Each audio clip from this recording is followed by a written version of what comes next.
Bienvenido al programa Despegue 30D de Tribus Team. El hábito diario de escuchar esta información tiene el poder de ayudarte a crear un brillante futuro financiero. Cambia lo que escuchas, cambia lo que lees, cambia con quién te asocias y cambiarás tu vida.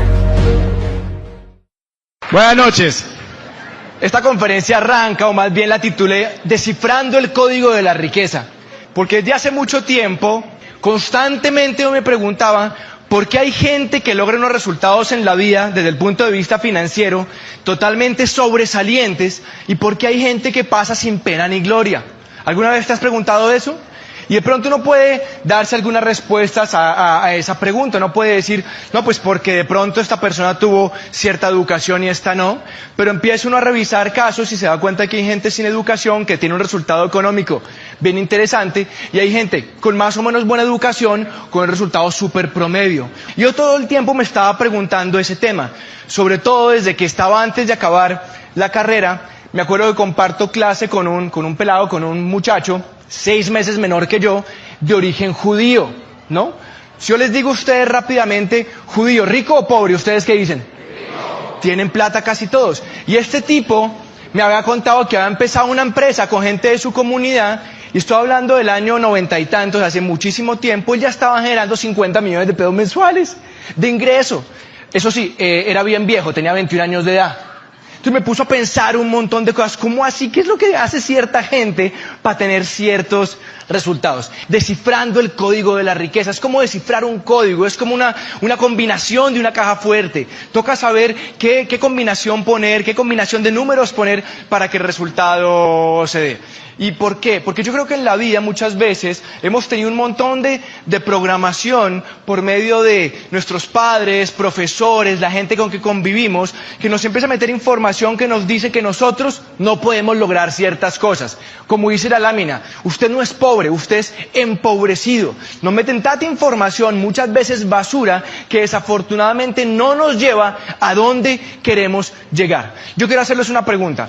¿Quiénes de los que están aquí en el salón quieren ser financieramente exitosos en la vida?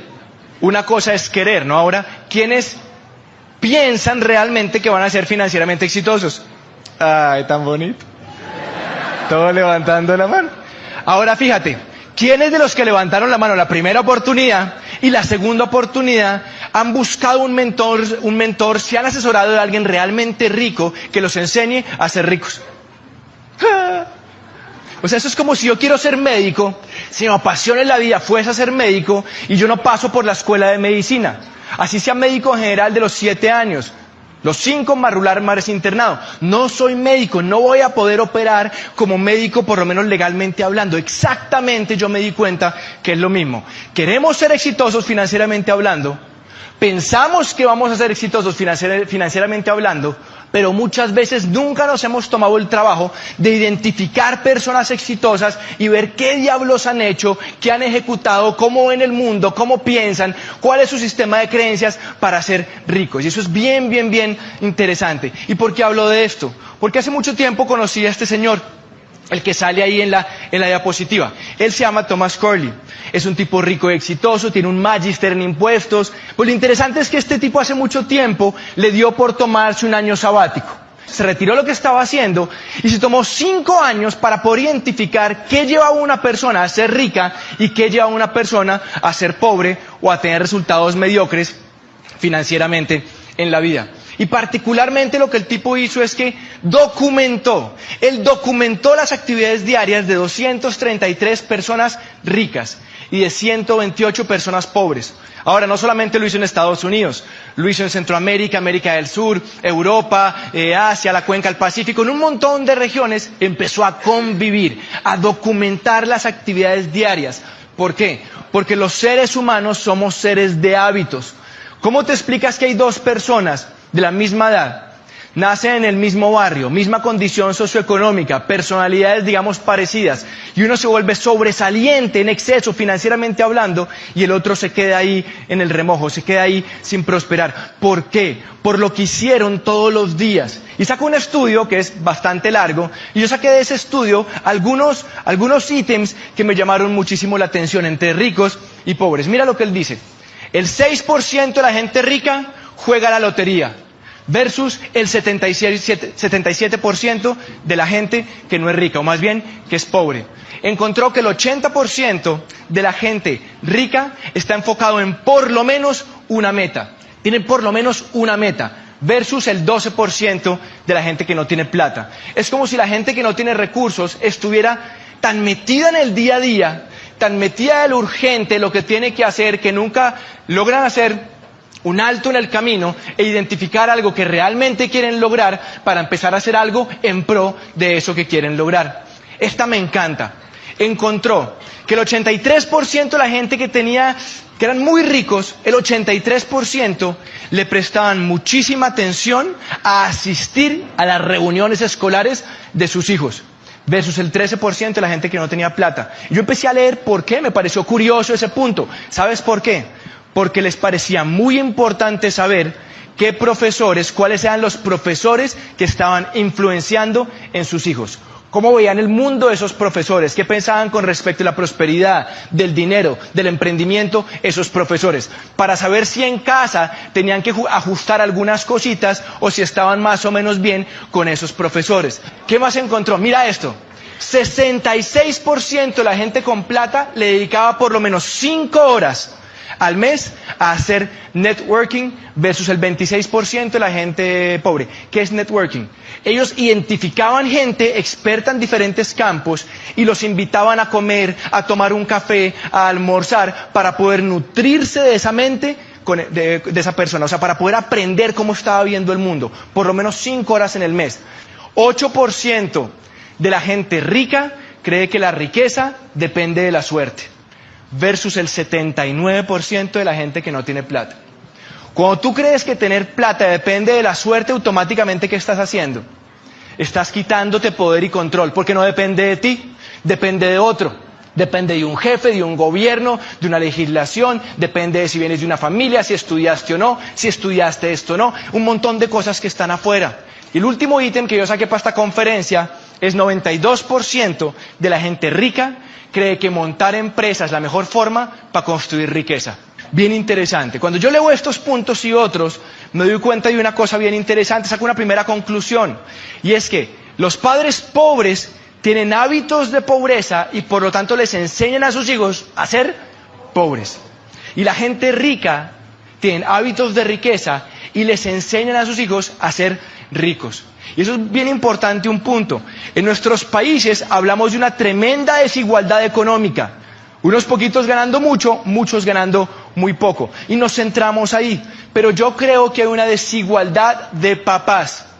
Y eso lo dice Corley. ¿Cómo así que es desigualdad de papás? Claro, que si una pequeña cantidad de los papás enseñan cosas para ser ricos y mucha gente enseñan cosas para ser pobres, lo que toca es volver a estos que enseñan cosas para ser pobres, que entiendan cómo cambiar los hábitos para que puedan mejorar su condición financiera y se disminuya esa brecha.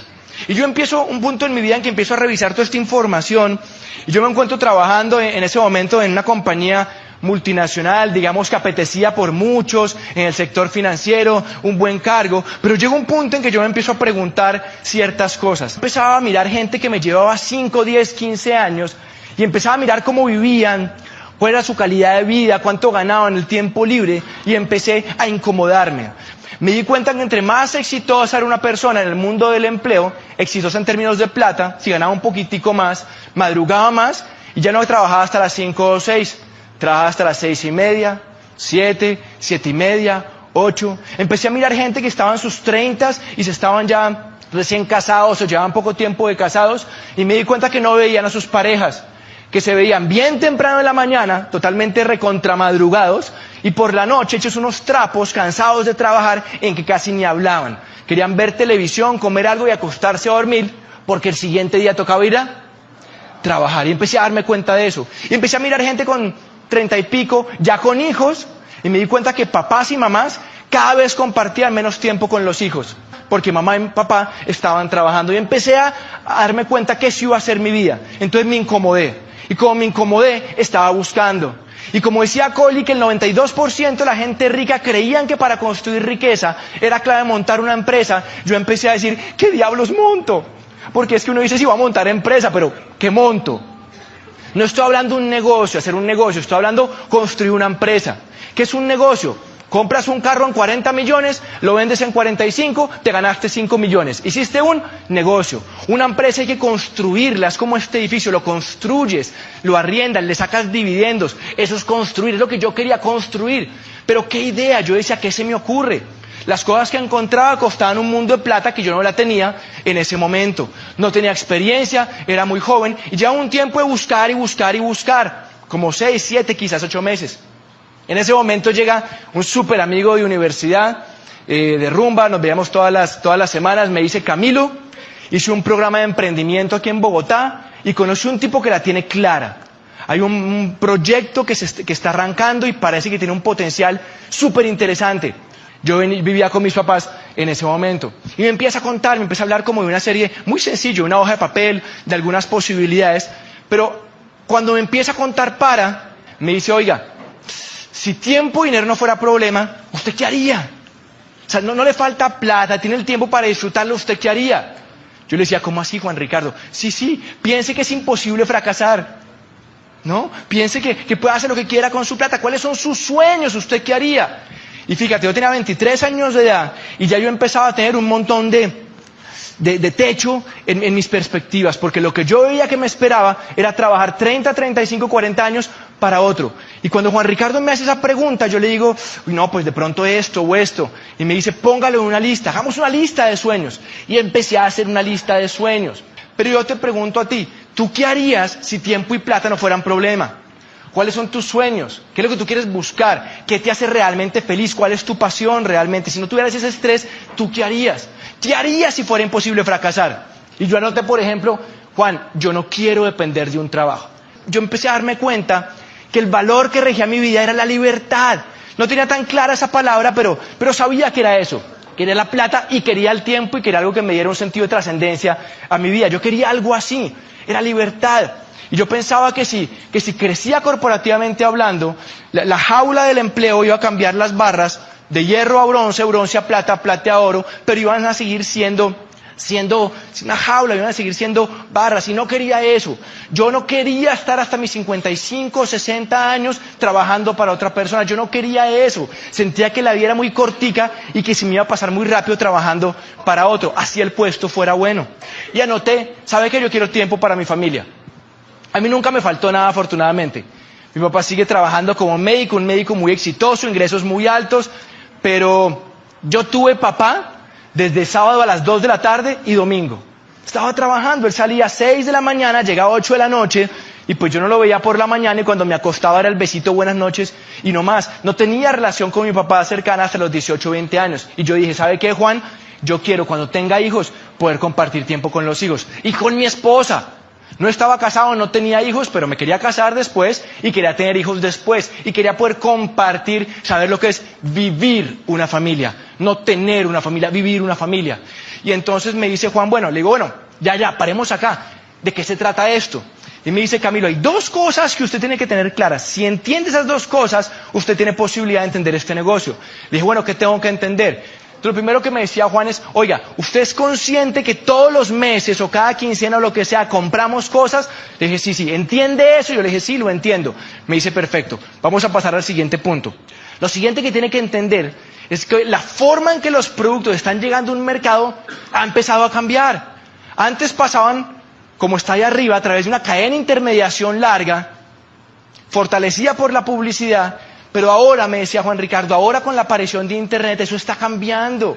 Los consumidores podemos comprar directamente a las fábricas, podemos hacerlo así, y eso trae unos beneficios. Me dice: ¿entiende esto? Yo le dije: sí, yo entiendo esto. Me dice: ok, ¿la oportunidad de qué se trata? En este proyecto, cualquier persona emprendedora puede conectarse con la fábrica por 28.000 pesos. Le dije: ok, ¿y qué hago al conectarme con la fábrica?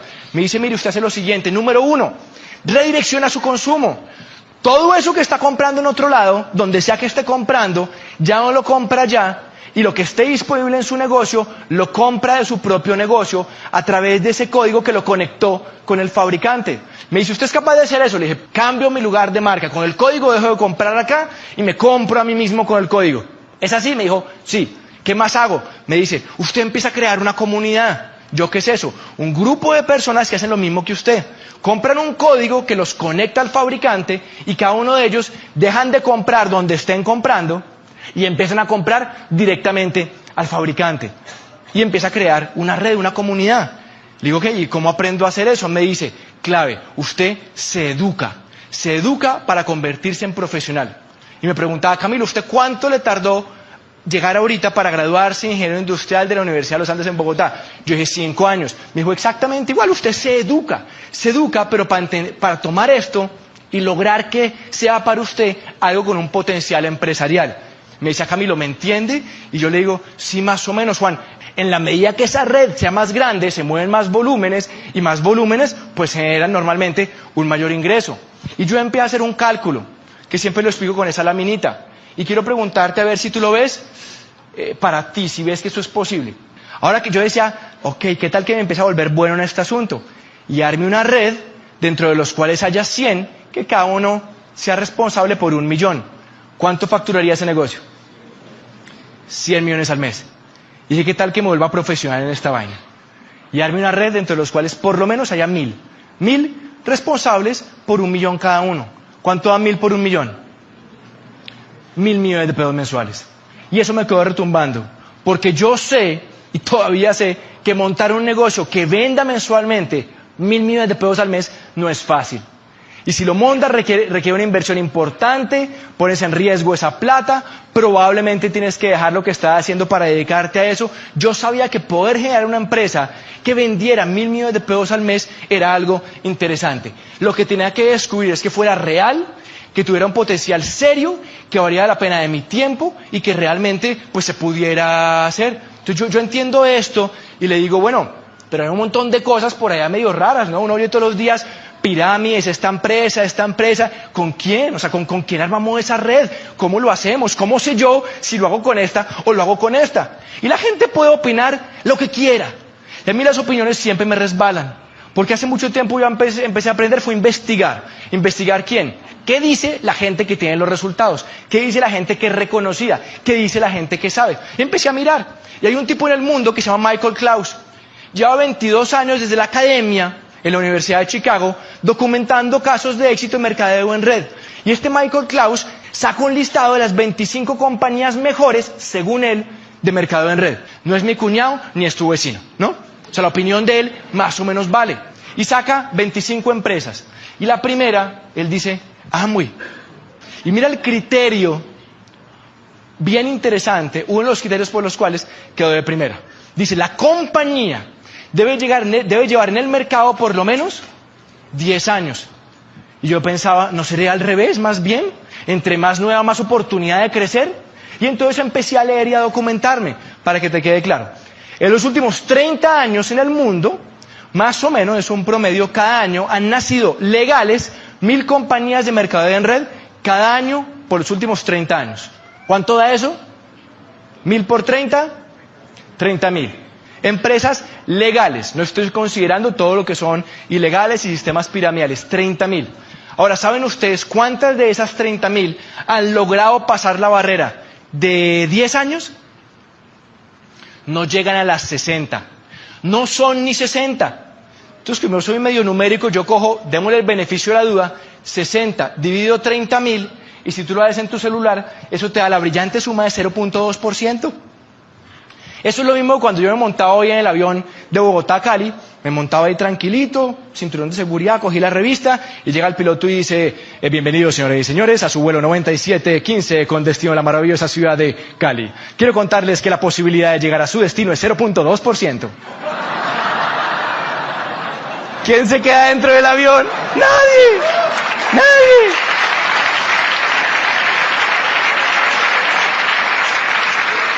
Es lo mismo. O sea, 0.2%, dicho de otra manera, es una de cada 600. Entonces, ¿por qué diablos iba yo, aparte de un trabajo, me iba a tener que entrenar, dedicarle tiempo, esfuerzo, iba a arrancar con alguna que llevara menos de 10 años? No es que no pudiera pasar los 10 años, pero era una entre 600, tenía 0.2%. Entonces para mí era mucho más inteligente arrancar en una que hubiera pasado los 10 años porque ya estaba estaba al otro lado, pues. Lo otro me di cuenta que no era tan inteligente desde el punto de vista empresarial. Entonces eso me quedó claro.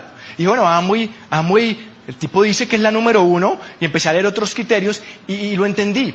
Pero entonces le dije a Juan Ricardo, Juan, muéstreme referentes. Yo quiero referentes. Muéstreme gente realmente que ha logrado transformar su vida y llevar este negocio a lugares increíbles. Yo quiero saber, quiero conocerlos. Y empecé a documentarme y a mirar casos. Y un tiempo después de haber arrancado el negocio, conozco a este señor. Él se llama Miguel Aguado. Cuando yo conozco a Miguel Aguado, no solamente era doble diamante el negocio de Amway, sino que me enteré que era el cargo ejecutivo más alto de la General Motors en España.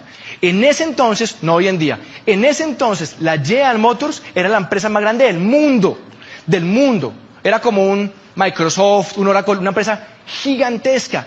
Y el tipo era el gerente general de esa compañía, el cargo más alto. Tú tienes que entender que un gerente general o un presidente de una compañía multinacional no se gana ni 5 millones de pesos mensuales, ni 10, ni 15, ni 20. Por ahí pasó hace rato. O sea, ser presidente de una compañía multinacional, la escala salarial es bien importante. Y me quedé pensando, porque si el negocio había sido bueno para él, quizás también lo iba a hacer para mí, porque yo no era presidente de ninguna compañía multinacional. Lo conozco como a los 50 años de edad, un tipo súper exitoso, y sigo buscando referentes. Y después de un tiempo conozco a este señor. Alfredo Montaner había sido vicealcalde de la ciudad de Panamá, un vicealcalde, había sido embajador de Panamá en Colombia, y lo que les cuento es una infidencia. Cuando era embajador, cuando empieza a hacer este negocio en serio, él se ganaba hace muchos años 36 millones de pesos mensuales. Estoy hablando hace más de 15 años, ¿cierto? Entonces yo dije, yo lo veía en Bogotá llegar en un Mercedes, con chofer, veía un sitio súper bonito, reuniones con el ministro, con el no sé qué, con los embajadores, y yo decía, yo no creo que Alfredo Montaner como diplomático se haya metido a Amway porque le parece chévere vender champú. Algo tuvo que haber visto este tipo, algo. Es que es un embajador, o sea, ¿sí me entienden?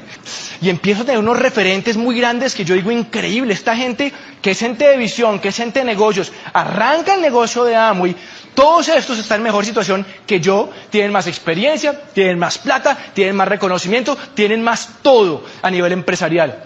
Y hay otro, Rodrigo Silva, es el dueño actual de Papas Super Ricas, de pronto la conoces.